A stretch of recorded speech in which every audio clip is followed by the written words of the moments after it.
everyone. Welcome to the Greenfield Village Railroad. For the safety of our younger riders, we ask that the adults place themselves on the outside of the road.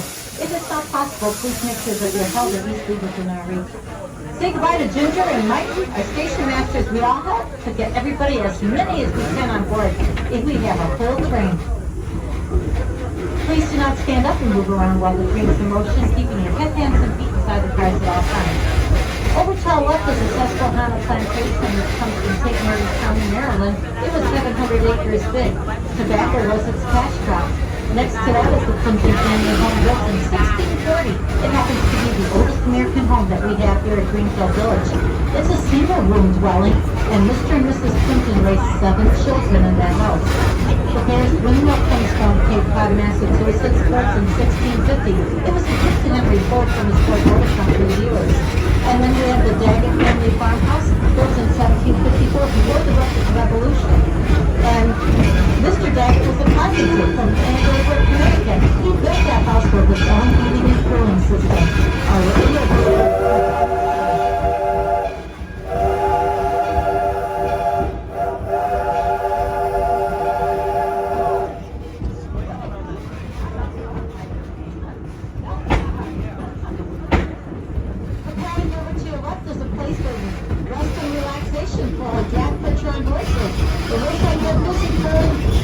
Around right now, and just visiting us some wild turkey. Henry Ford had a passion for the railroad, and the staff over at the museum realized this in the 1970s. They decided that they were going to plan a 3-mile permanent railway around Greenfield Village. It came to be in August of 22nd of 1972 was the inaugural trip around the village. The Torch Lake locomotive was pulling the best train that day. We have the Torch Lake. It's the oldest running steam locomotive in the country, built in 1873.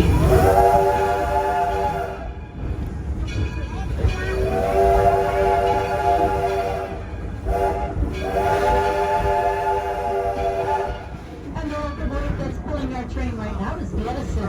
It was originally an 1870s locomotive, but it was in derelict condition. Henry Ford took it over to the Ford Motor Company, had it completely taken apart and built a new train, a new locomotive, and he named it Edison. That was in 1932. We also have the Baldwin number 7 from Philadelphia, Pennsylvania.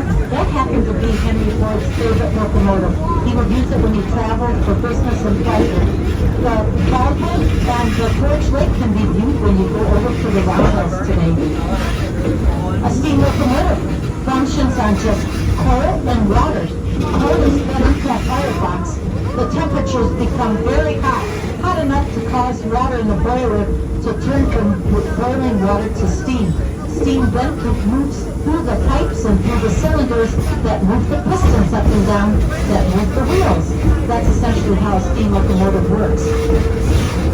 Enjoy some of the sounds that it makes as we move through it.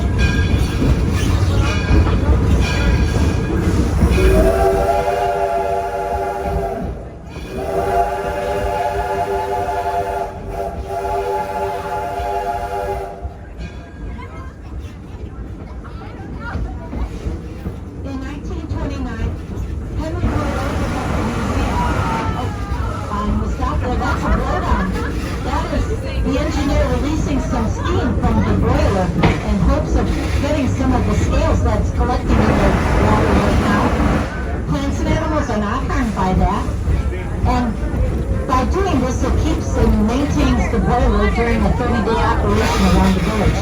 At the end, water will be drained from the boiler and then it will be distilled so that it can come out for another 30 days.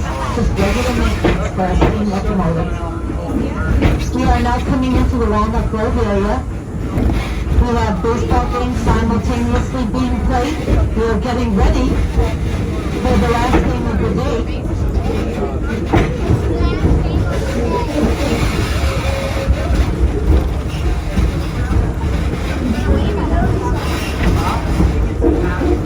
The last game will be played by the Oregon Ganymedes.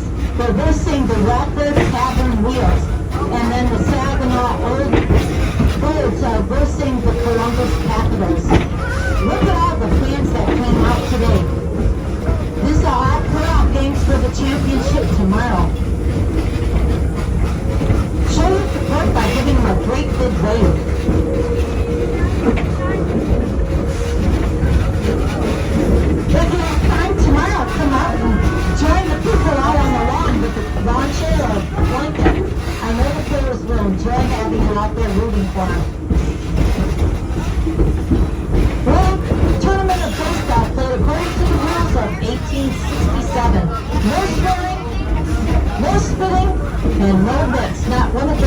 on their hand. They were invented back then.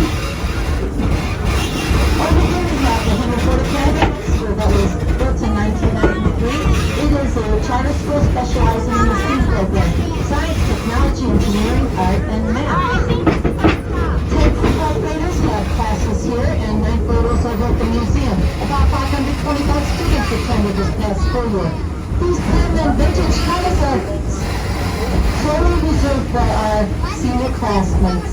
And over at the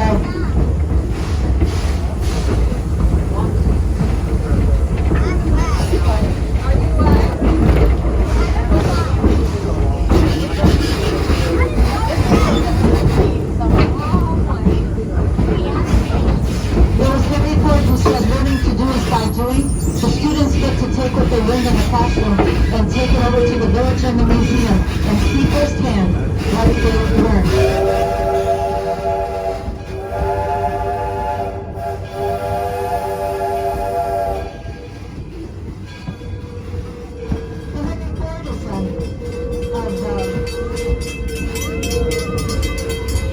The Henry Ford Museum of American Innovation is a nonprofit educational organization.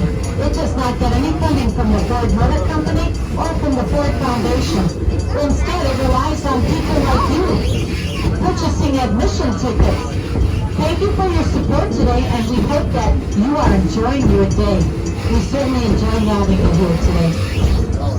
If you look over to the left and up the hill, you'll see a continuation of the Main Street District. You have the chapel that Henry Ford built in honor of his mother-in-law, Martha Bryant. You also have the Scott Settlement Elementary School. It's a one-room classroom where young Henry Ford attended. It was built in 1861.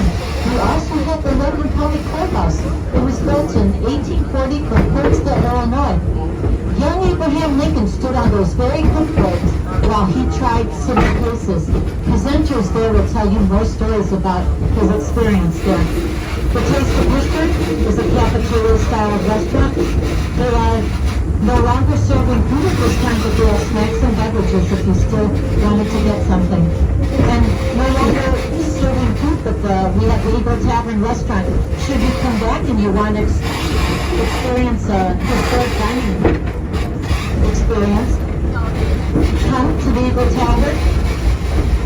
You step into 1850 when you walk into those doors, and wait staff will hand you a menu with selections from that time. We also have the Herschel Spelman Carousel just down the street from us at this station, and also the frozen custard stand. I hope a frosty treat is in your plans today. We are now coming into the station. Please remain seated. The engineer will set a brake, giving us the sound of a single whistle, letting us know it is safe to come off the train. You're going to exit to your left side at the station.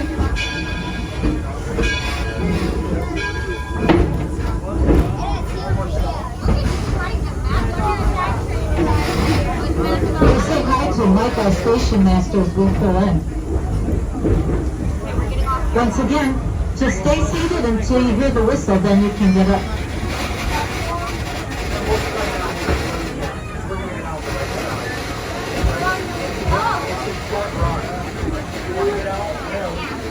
Look out the girl.